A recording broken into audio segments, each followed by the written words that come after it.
இங்கே பாருங்கள், ஒரு காலத்தில் காதலிக்கு காதலன் இல்லைன்னா காதலி காதலனுக்கு நினைவு பரிசெல்லாம் அனுப்புவாங்க.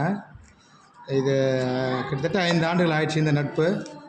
என்னுடைய முன்னாள் தோழமை, நல்ல நண்பர், ஜூனியரு, டெல்லியில் உள்ள ஜவஹர்லால் பல்கலைக்கழகத்தில் படித்தவர்.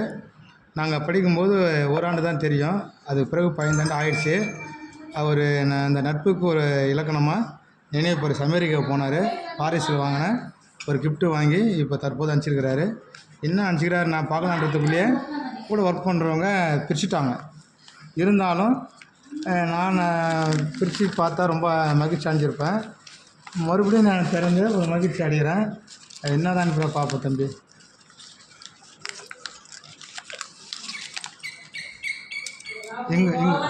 இங்கே பாருங்கள், எங்கள் துறை தலைவரே பொறாமப்படுறாங்க. அதாவது பரிசு எதுவாக இருந்தாலும் அவர் இந்த 5 ஆண்டுகளுக்கு பிறகு அனுப்பிச்ச பரிசு இருக்குல்ல, அதுதான் ரொம்ப கூடுதல் மகிழ்ச்சியை தருது. இங்கே பாருங்கள், ஒரு சின்ன பொக்கிஷம், ஒரு கண்ணாடி மாதிரி.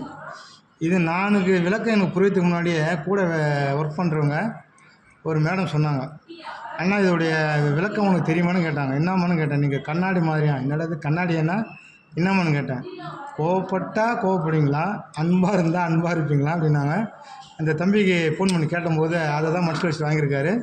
உண்மையிலே என்னை கோவக்காரன்னு சொல்லுவாங்க, ஏமாளின்னு சொல்லுவாங்க.